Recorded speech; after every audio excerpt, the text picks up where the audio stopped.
For more on what the midterms could mean for the markets and D.C., let's go to Axios co-founder and executive editor Mike Allen. He joins us from Washington, D.C. Mike, great to have you with us. We've been talking about all the various scenarios and how they could impact the markets in various sectors.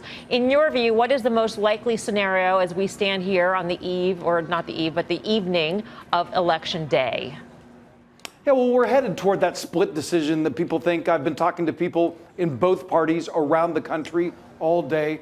Neither Democrats nor Republicans see anything in the tea leaves that they're reading and the data that they're getting that would suggest we're headed anywhere away from probably a pickup or two for Republicans in the Senate, as amazingly enough as it is in this environment, and a really bluish wave hitting Democrats, lifting Democrats.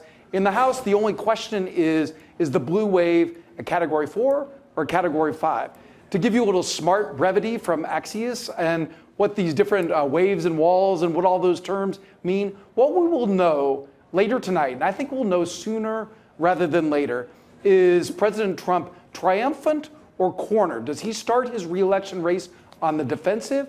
And are Democrats empowered or humiliated? The way that the trends are looking, Democrats are going to have a heavy hand in Washington. If somehow this doesn't happen, I can tell you the Democrats who were sad the night of the Hillary Clinton, they are going to be, boy, what are we going to do now tonight?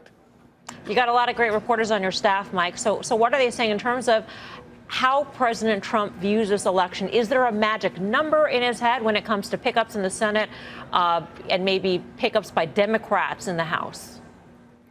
As you know, President Trump is not a precision guy, so no, it's not. It's not a number in his head. He's going to want to see, can he plausibly go out there and say that this is a vindication both of my own election, which was, we know, remains in his head, and does it show strength through the country? Because if you find Republicans losing in Florida, Georgia, places like that, the Trump map for 2020 suddenly becomes a real problem. The president famously narrowly won the Electoral College. If he loses a big state or two, if a big state or two is not looking as Trumpy as it did before, his math suddenly gets tough for 2020, and he has to really scramble, rethink, and Democrats see huge opportunity. In addition to the fact that a lot of Democrats want to fill that vacuum, they suddenly are going to say, wow, this nomination is worth having. Just quickly, Mike, we're out of time, but what do you think the biggest surprise could be out of Election Day?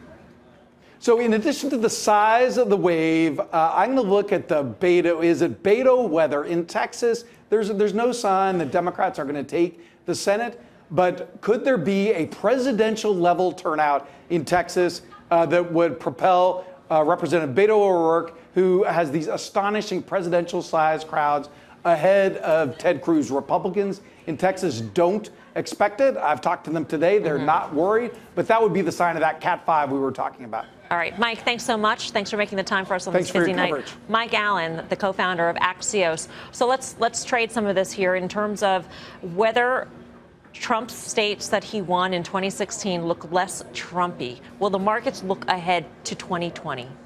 I think the markets are a forward pricing mechanism, but I think 2020 is a bit far out. You could say 6 to 8 months. But my thing is, if 20 of these races in the House are within the margin of error, how are any of these forecasts even reliable until we wake up tomorrow morning? I don't get how these projections can even be made. But one of the things about 2020 that's also just interesting is really demographic trends in terms of changing demographics in our country, which means states like Florida and states like Texas are no longer straight up red states anymore. In fact, I'm talking about actually people that are leaving the Northeast and leaving California, but that's for another show. I think the bottom line is that the markets actually have oversold based upon conditions related to the Fed. We've got a Fed meeting tomorrow. That's the most important thing that happens tonight or tomorrow is the Fed.